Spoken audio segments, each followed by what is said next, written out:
Ever since General Flynn was scrutinized and ultimately fired for matters related to his phone calls with the Russian ambassador, one small element of the story has been missing in a big way. What exactly did he and the ambassador say to each other on that phone call? About sanctions being lifted, or perhaps about reactions to the expelling of diplomats being tempered? And while we have seen many new documents in this case, we still haven't seen the transcript of the actual calls. Do those transcripts exist? It appears that they do, and that now we may be one step closer to getting a look at them. In a final move by acting spy chief Richard Grenell, he declassified those transcripts along with additional Russia investigation documents. So now it is up to President Trump's newly minted Director of National Intelligence, John Ratcliffe, to decide whether or not he will make those public. Here's President Trump on that matter. Watch. Are you prepared to release the transcript of the Flynn-Kislyak conversations? Yeah, I'd like to hear it, too. I mean, I'd like to hear it. The FBI, as you know, said that he didn't lie. So I would like to hear that conversation. Yeah, I would like to hear it personally. So whatever they want me to do, I'll do. Joining me now, KT McFarland, who served as General Flynn's deputy on the National Security Council. She's the author of Revolution, Trump, Washington, and We the People. KT, good evening to you. Do you think that the new DNI, Ratcliffe, will release the transcript of these phone calls? There were a handful of them. Well, there weren't really a handful of them because there were supposedly five on that one day, but they really weren't because General Flynn, who was in the Dominican Republic on vacation, he had a really hard time making the calls. So I think there was really only one important call that actually got through. And so the second point, yeah, I hope he releases these calls. This one phone call has been the excuse that the Obama administration, that the intelligence chiefs, that the media have used as this sort of fulcrum of the whole Russia probe, which I think was a total fraud from the beginning.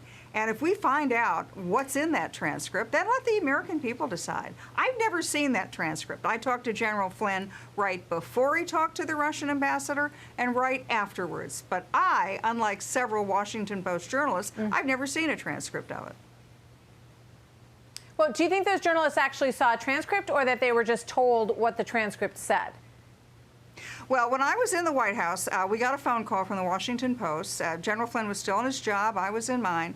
And the Washington Post reporter said that they either had a transcript or were read a transcript of General Flynn's phone call with the Russian ambassador, and it said thus and so. Now, did they possess a physical transcript? I don't know. But they certainly seemed to have information, at least selective information, about what was discussed on that phone call. Well, I mean, I think it's interesting that all sides, Sidney Powell was on this program last night. She wants them released. The other side wants them released. Everybody believes that they will speak to their side of the story. Here's a letter that Richard Grenell, who was the acting DNI, as we all know, sent to Senator Mark Warner as sort of a parting shot. As he is leaving his position. My declassification determination was made in the interest of full transparency, given serious unanswered questions about the potential misuse of intelligence for partisan purposes following the 2016 election.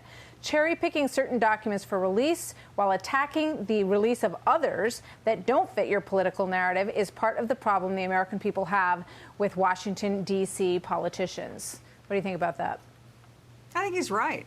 You know, there's something that's happened in the Trump administration that I've never seen the extent of this is the anonymous source. Now, the anonymous source, probably fed from the intelligence community in this case, they're spinning and selecting, and they're presenting their own narrative. And none of us have any ability to know what's true and what's not true. So not only should the phone call transcript between General Flynn and the Russian ambassador be released, let's see the whole thing. I mean, let's really see, was there any reason to launch the entire Russia hoax? Was there any reason to keep the American people and President Trump at loggerheads with each other for these 3 years? I don't think there ever was. I talked to General Flynn right before the call.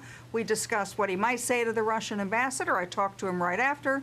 There was nothing wrong with his phone call. It was absolutely on the up and up. And yet the Mueller investigation and all the various congressional Russia probes, they all pointed to that as something really sinister. Really? Well, let's just see what they said to each other, and let's see what everybody else was saying, too. Yeah. Well, I can't help but wonder. I think back to the phone call that the president had with the incoming president of Ukraine, or the newly minted president of Ukraine, right? And, oh, let's put the phone call out. So they put the phone call out. The president says it's perfect. The other side says that it's not perfect. And everybody sort of does the same thing. Even once they get the transcript, sort of looks at things in a very different way. And I just wonder if this call does come out, if that is exactly what will happen again.